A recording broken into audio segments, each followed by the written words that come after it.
प्रधानमंत्री कल 9 करोड़ किसानों के खातों में किसान सम्मान निधि की 18,000 करोड़ रुपए की राशि करेंगे हस्तांतरित। मनेगा किसान उत्सव दिवस। स्वास्थ्य मंत्री इरफान अंसारी ने रिम्स में चिकित्सा व्यवस्था और सेवाओं का लिया जायजा। दवाइयों की अनुपलब्धता पर निदेशक और चिकित्सकों को लगाई फटकार। बाबूलाल मरांडी ने पूर्व डीजीपी अनुराग गुप्ता पर फिर साधा निशाना। अधिकारियों को राजनेताओं का टूल किट नहीं बनने की दी नसीहत। बोले, सरकार भ्रष्टाचार के आरोपितों के प्रति सॉफ्ट। और हजारीबाग सिमडेगा में लौह पुरुष की जयंती वर्ष के सिलसिले में यूनिटी मार्च, जन जन तक पहुंचाया गया एकता का संदेश। खास और आम हुए शामिल।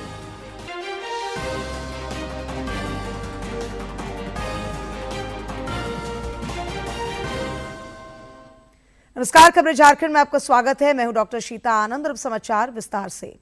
किसानों के लिए बड़ी खुशखबरी है। केंद्रीय कृषि मंत्री शिवराज सिंह चौहान ने बताया है कि प्रधानमंत्री नरेंद्र मोदी कल दोपहर किसान भाइयों और बहनों के खाते में किसान सम्मान निधि की राशि हस्तांतरित करेंगे। प्रधानमंत्री इस योजना के तहत 9 करोड़ किसानों के खातों में 18,000 करोड़ रुपए की राशि डीबीटी के माध्यम से अन्नदाताओं को प्रदान करेंगे।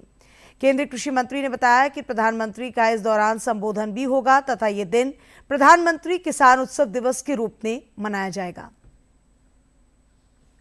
हमारे प्रिय प्रधानमंत्री श्रीमान नरेंद्र मोदी जी 19 नवंबर बुधवार को दोपहर 1:30 बजे किसान भाइयों और बहनों के खाते में किसान सम्मान निधि की राशि डालेंगे। 9 करोड़ किसानों के खाते में 18,000 करोड़ रुपए की राशि अंतरित की जाएगी। इसके पहले प्राकृतिक आपदा से पीड़ित राज्यों में हिमाचल प्रदेश, पंजाब, उत्तराखंड, जम्मू कश्मीर के किसानों के खातों में पहले ये राशि अंतरित की जा चुकी है। इस अवसर पर प्रधानमंत्री जी आपको संबोधित भी करेंगे और ये दिन प्रधानमंत्री किसान उत्सव दिवस के रूप में मनाया जाएगा। मेरी आपसे अपील है, प्रधानमंत्री जी को सुनने और राशि के अंतरण को प्रत्यक्ष रूप से देखने आप प्रत्यक्ष रूप से जरूर जुड़िए। स्वास्थ्य मंत्री इरफान अंसारी ने आज रिम्स में चिकित्सा व्यवस्था और सेवाओं का जायजा लिया और इस दौरान उन्होंने दवाइयों की अनुपलब्धता पर निदेशक और चिकित्सकों को फटकार लगाई।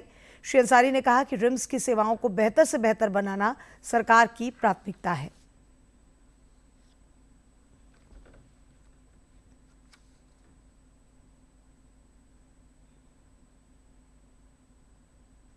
यहाँ पर कुछ लोग हैं जो आउटसोर्सिंग के माध्यम से जो लोग नेगेटिव फीडबैक देके न्यूज छपवा देते हैं, उनसे मेरा आग्रह होगा कि इस संस्था को ठीक करना है। देखिए, अब हजारों मरीज हैं, सब उम्मीद से आता है कि हमारा इलाज यहाँ पर हो, अच्छी व्यवस्था हम लोग दें और सारे लोग लगे हैं, सारे डॉक्टर्स लगे हैं, टीम लगी है। आज से तो मैं भी लग गया हूँ। अब मैं हर हफ्ता यहाँ बैठूंगा। याद रखिए, कोई खामियां बर्दाश्त नहीं करेंगे। मैं यहाँ डायरेक्टर साहब यहीं बैठे हैं, सुब्रमण्यम साहब हैं, हम बता के जा रहे हैं। देखिए, कहीं कोई बात है तो आप लोग उसको पहले देखिए, उसको ठीक कीजिए। अगर मीडिया में बातें आ रही है तो कुछ जरूर सच्चाई है। हम ये नहीं कहते कि गलती लिखता है मीडिया, कोई जरूर सच्चाई होगा तभी लिख रहा है वो, तो इसको ठीक कीजिए आप लोग। भाजपा के प्रदेश अध्यक्ष बाबूलाल मरांडी ने एक बार फिर राज्य के पूर्व पुलिस महानिदेशक अनुराग गुप्ता पर निशाना साधा है। रांची में प्रेस वार्ता कर उन्होंने राज्य सरकार को भ्रष्टाचार के आरोपियों के प्रति सॉफ्ट बताया और अधिकारियों को राजनेताओं का टूल किट नहीं बनने की नसीहत भी दी।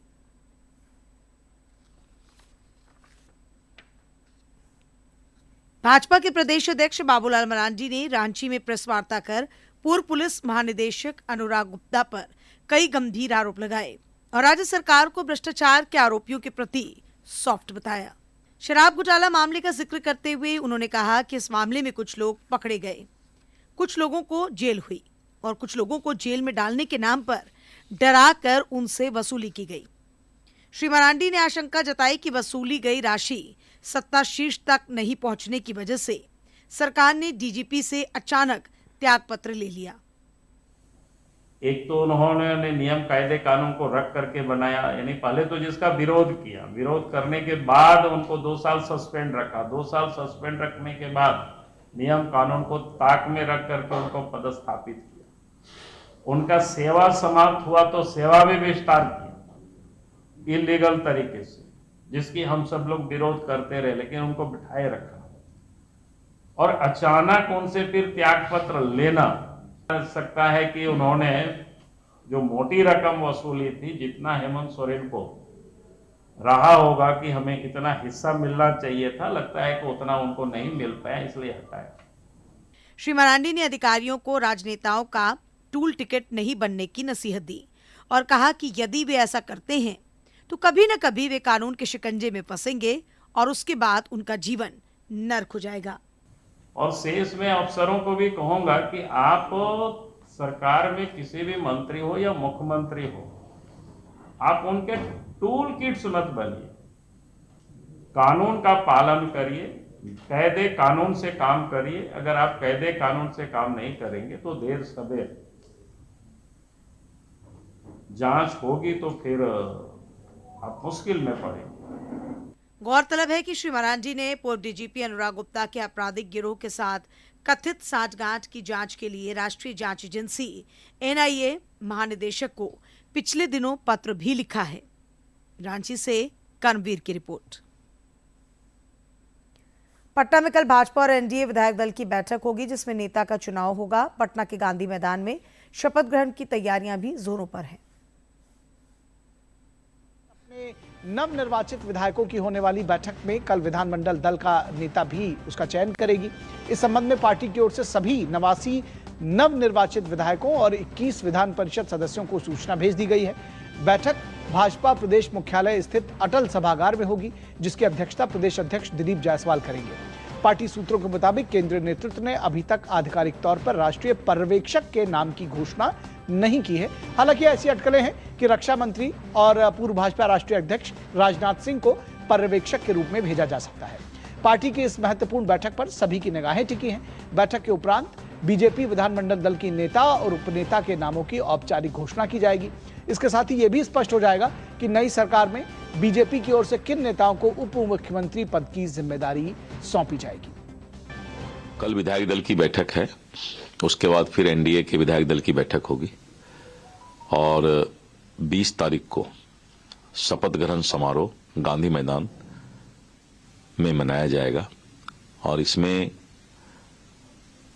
अपने यशस्वी दुनिया के लोकप्रिय नेता और यशस्वी प्रधानमंत्री श्री नरेंद्र मोदी जी का और उनके साथ साथ हमारे सभी भाजपा के वरिष्ठ नेता, विभिन्न प्रदेश के मुख्यमंत्री और उप मुख्यमंत्री और समाज के गणमान्य लोगों को भी उसमें आमंत्रित किया गया है और करीब 2 से 3 लाख लोग इस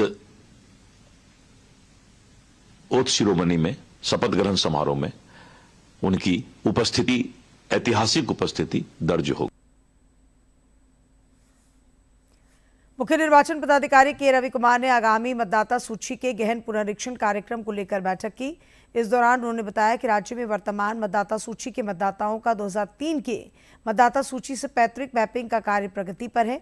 सीईओ ने कहा कि कुछ विधानसभा क्षेत्र में मतदाता सूची के पैतृक मैपिंग का कार्य 70% पूरा कर लिया गया है। उन्होंने सभी जिलों के ईआरओ और उप निर्वाचन पदाधिकारियों से कहा कि जिन विधानसभा क्षेत्रों के मतदाता सूची की पैतृक मैपिंग अभी भी कम है, वे इस कार्य में तीव्रता लाने के लिए वोटर आउटरीच प्रोग्राम चलाएं। उन्होंने राजनीतिक दलों के साथ बैठक कर उनके द्वारा बीएलए की नियुक्ति में तेजी लाने पर भी बल दिया। झारखंड विधानसभा की महिला एवं बाल विकास समिति की सभापति कल्पना सोरेन से आज रांची स्थित मुख्यमंत्री आवास में मलेशिया और श्रीलंका के सांसदों तथा पूर्व राज्यपाल और सिलोन वर्कर्स कांग्रेस अध्यक्ष ने औपचारिक मुलाकात की। इस अवसर पर राज्यसभा सांसद महुआ माझी भी मौजूद थी। इस दौरान समसामयिक विषयों पर बातचीत हुई। लोहनगरी जमशेदपुर में अपराधियों के खिलाफ पुलिस एक्शन मोड में है। पुलिस ने गुप्त सूचना के आधार पर गोविंदपुर थाना क्षेत्र से अपराध की योजना बनाते हुए 3 अपराधियों को हथियारों समेत गिरफ्तार किया है।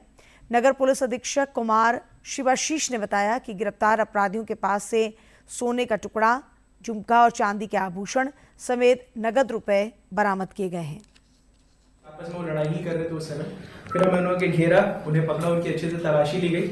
उनके पास से हमें एक देसी कट्टा, 8 mm की एक गोली और उसके अलावा कुछ ऑर्नामेंट्स भी हमने बरामद किए और कुछ हमने जहाँ पे ये लोग इनके निशानदेही पे कुछ और ऑर्नामेंट्स को भी हमने रिकवर किया है, जिसमें चांदी का पायल 2, चांदी का कमरबंद 1 जिसका कुल मूल्य करीब 50,000 रुपये है।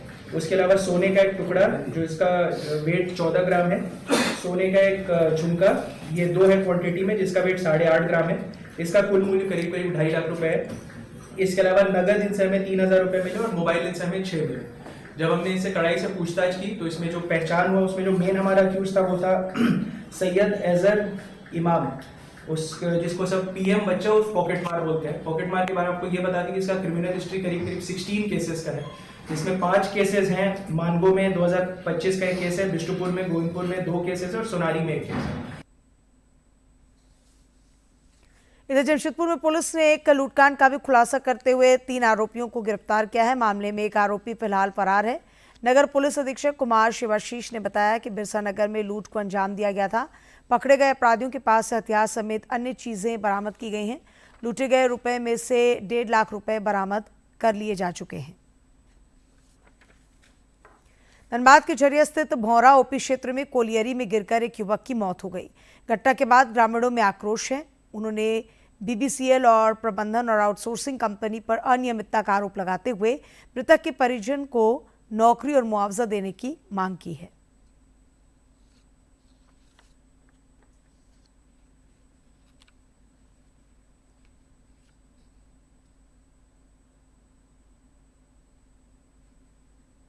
आधा से ज़्यादा ज़मीन हम लोग का ले लिया है, बहुत सारा ज़मीन ले लिया है। वादा तो BCCL का बहुत सारा है, BCCL का वादा बहुत सारा है कि पेमेंट दे देंगे, नौकरी दे देंगे। अभी बोल रहा है नौकरी नहीं देंगे, अभी बोल रहा है कि पेमेंट देंगे। पेमेंट तो अब देने का रह गया उसका। आप भ्रमण में आए हुए हैं, इंक्वायरी करने के लिए आए हैं, यहाँ आए हैं, दुर्घटनाग्रस्त अब मार के गिरा दिया है ना, क्या किया बोल नहीं सकते। इसमें कहना है कि यहाँ पर जो खदान जो चल रहा है इलीगल है, बिना ऑथेंटिक ऑथराइज का जो आउटसोर्सिंग कंपनी है ये लूटने का काम कर रहा है। मांग क्या करना है, डेथ क्लेम जो होगा उसमें दे, जो नियम है। धनबाद में एक अस्पताल में तोड़फोड़ मामले में पुलिस ने 6 आरोपियों को गिरफ्तार किया है। पुलिस उपाधीक्षक नौशाद आलम ने बताया कि बीते दिनों सड़क हादसे में एक युवक की मौत हो गई थी, वहीं अन्य घायल थे जिनका इलाज अस्पताल में चल रहा था। इसी दौरान चिकित्सकों के साथ मारपीट की गई और मशीनों को भी नुकसान पहुंचाया गया था।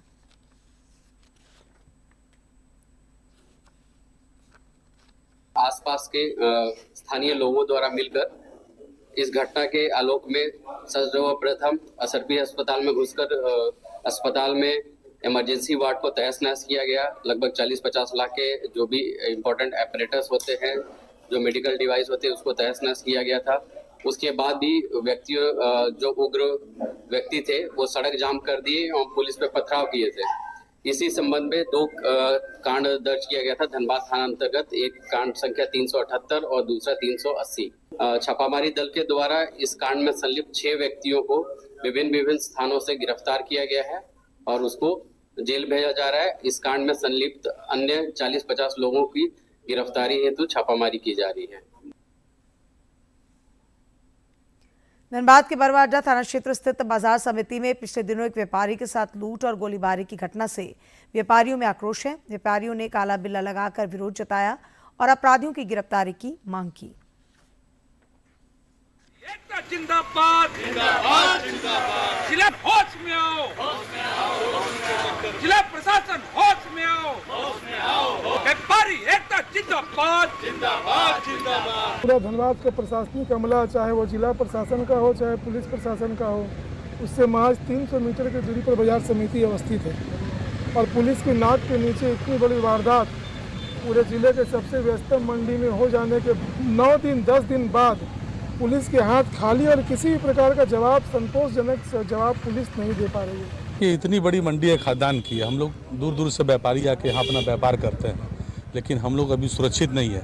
पिछले दिनों जब यहाँ से थाना 4 किलोमीटर दूर जा रहा था, उसके पहले ही हम लोगों ने मांग किया था जिला प्रशासन से कि यहाँ पे टीओपी और पुलिस चौकी की स्थापना की जाए, लेकिन आज तक हम लोग की बातों पर अमल नहीं किया गया। अगर यहाँ पे पुलिस चौकी या टीओपी होता तो इस तरह की घटना नहीं होती, और इस घटना की पुनरावृत्ति न हो, हम लोग इसके लिए पुनः प्रशासन से मांग करते हैं कि अपराधी को जल्द से जल्द पकड़े, लूटी हुई रकम को वापस करे और तत्काल प्रभाव से यहाँ पे टीओपी की स्थापना हो। रात में सिटी हॉक्स का लगातार यहाँ पे पेट्रोलिंग हो, जिससे व्यापारी अपने आप को सुरक्षित महसूस कर सके। राष्ट्रपति द्रौपदी मुर्मू ने आज नई दिल्ली में विभिन्न श्रेणियों में राष्ट्रीय जल पुरस्कार प्रदान किए। इस दौरान उन्होंने विजेताओं को बधाई और शुभकामनाएं दी।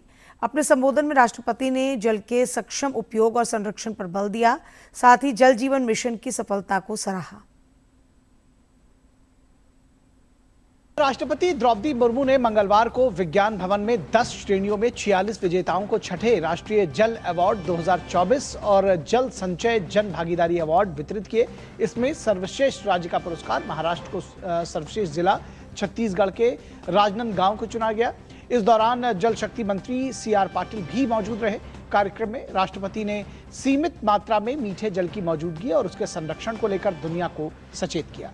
उन्होंने कहा कि जल का सक्षम उपयोग अनिवार्य है और हमारे देश के लिए तो ये और भी जरूरी है। धरती पर उपलब्ध कुल जलराशि में से फ्रेश वाटर यानी मीठा पानी केवल 2.5% है। उसमें भी केवल 1% ही मानव समुदाय को उपलब्ध हो पाता है। जल का सक्षम उपयोग एक वैश्विक अनिवार्यता है। हमारे देश के लिए जल का सक्षम उपयोग और भी अधिक आवश्यक है, क्योंकि हमारे देश की जनसंख्या की दृष्टि से हमारे जल संसाधन बहुत सीमित है। प्रति व्यक्ति जल की उपलब्धता भी एक बड़ी चुनौती में झेल रहे हैं।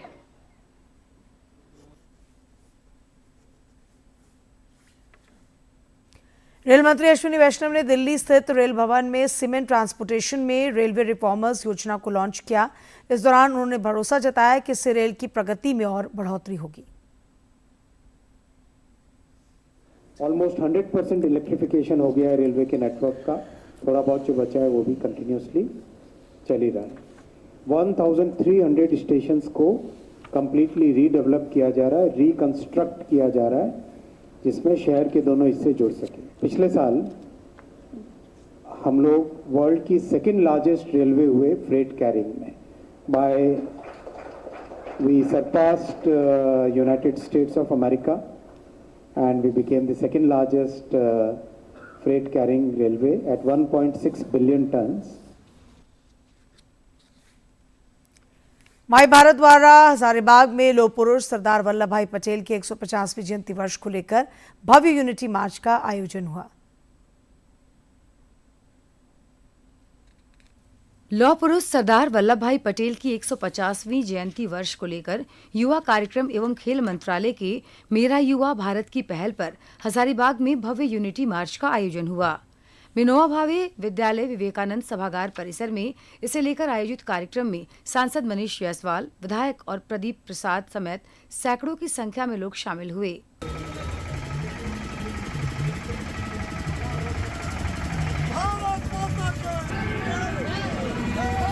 इस मौके पर श्री जायसवाल ने कहा कि देश की एकता और अखंडता लौह पुरुष सरदार पटेल के दूरदर्शी नेतृत्व की ही देन है, जिसे बरकरार रखने के लिए सामूहिकता तथा एकत्व की भावना जरूरी है।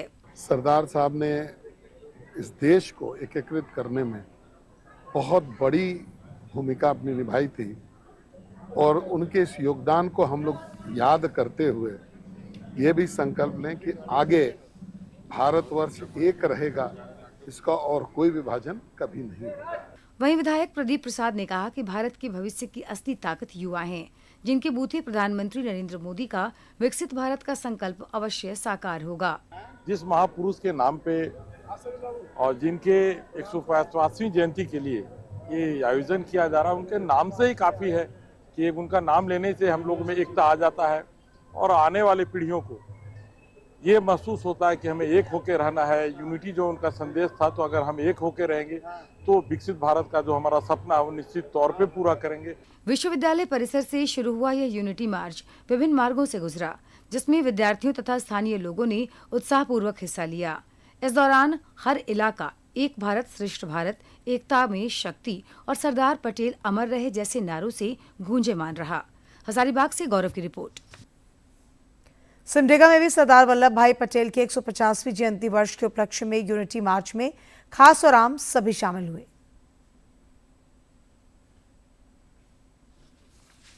सिमडेगा में सरदार वल्लभ भाई पटेल की 150वीं जयंती के उपलक्ष्य में यूनिटी मार्च का आयोजन हुआ, जिसमें हजारों की संख्या में लोगों ने शहर के मुख्य पथ का परिभ्रमण करते हुए एकता का संदेश दिया।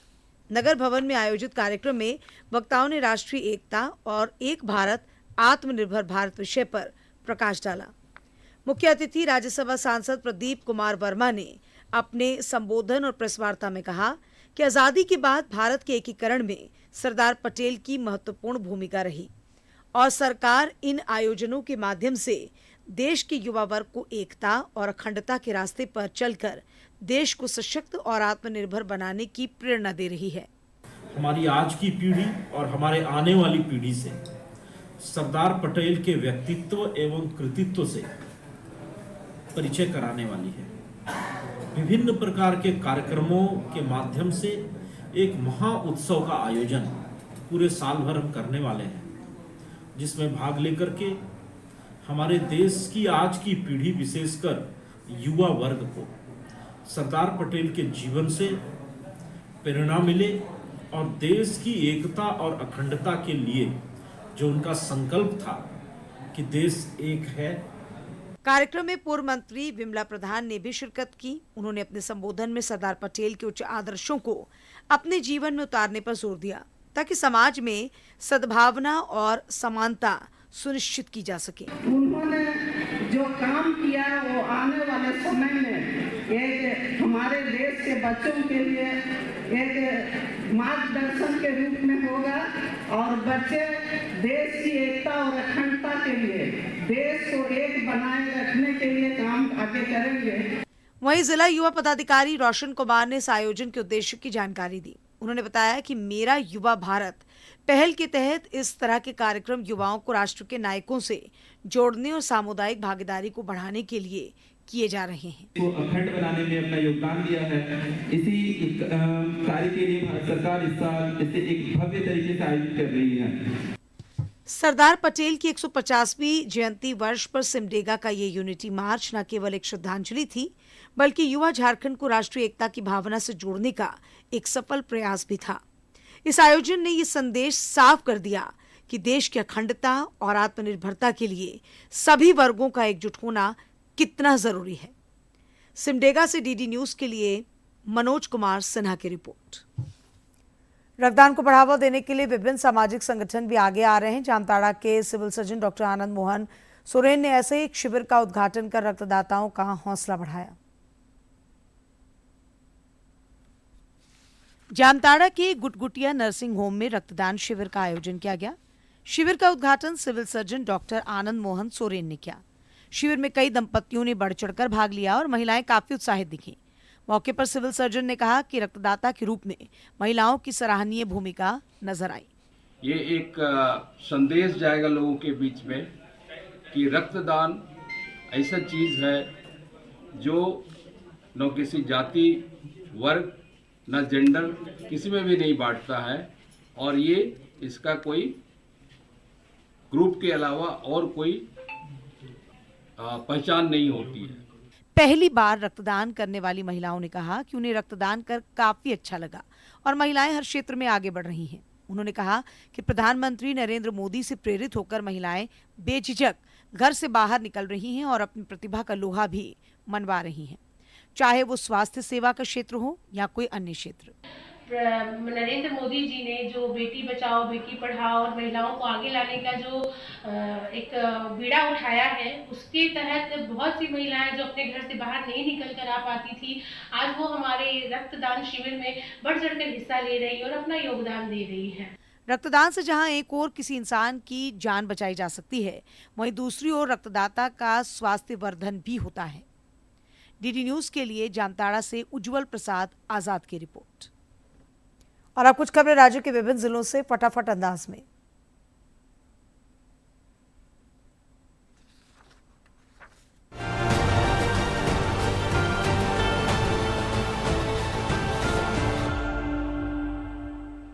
उत्तरी छोटानागपुर प्रमंडलीय आयुक्त पवन कुमार की अध्यक्षता में राजस्व संबंधी मामलों को लेकर कोडरमा समाहरणालय सभागार में एक दिवसीय कार्यशाला हुई। इस दौरान सीएनटी एक्ट, बीएलआर एक्ट और अन्य मामलों पर चर्चा हुई। आयुक्त ने संबंधित कर्मचारियों को लंबित मामलों के शीघ्र निष्पादन का निर्देश दिया। कोडरमा के टोबैको कंट्रोल सेल एवं खाद्य पदाधिकारी ने टीम के साथ मादक पदार्थों के खिलाफ अभियान चलाते हुए करीब 20 प्रतिष्ठानों का निरीक्षण किया और 8 प्रतिष्ठानों पर 2,400 रुपए का जुर्माना लगाया। इस दौरान प्रतिष्ठान संचालकों को शिक्षण संस्थान, स्वास्थ्य संस्थान, कोर्ट परिसर, सार्वजनिक कार्यालय के 100 मीटर के परिधि पर तंबाकू बिक्री न करने का निर्देश दिया गया। बोकारो के सिविल सर्जन डॉक्टर अभय भूषण प्रसाद के निर्देश पर सेक्टर 4 थाना प्रभारी संजय कुमार ने टीम के साथ तंबाकू निषेध को लेकर विशेष अभियान चलाया। इस दौरान कुल 93 प्रतिष्ठानों की जांच की गई, जिसके तहत 21 प्रतिष्ठानों के विरुद्ध कार्रवाई कर 4,900 रुपए का जुर्माना लगाया गया।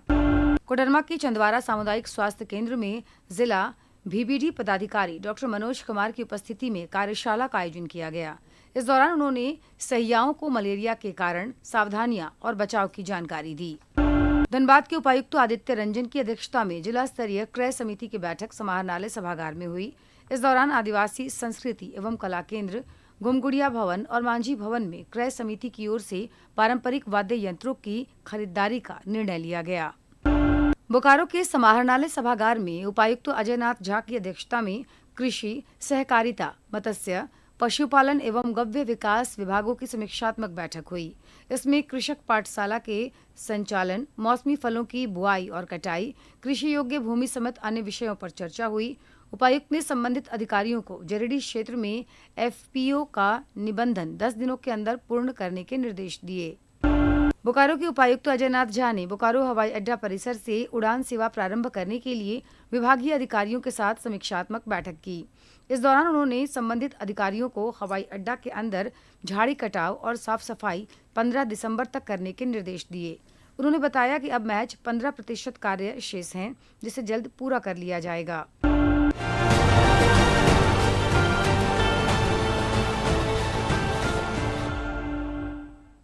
और अंत में मुख्य समाचार एक बार फिर।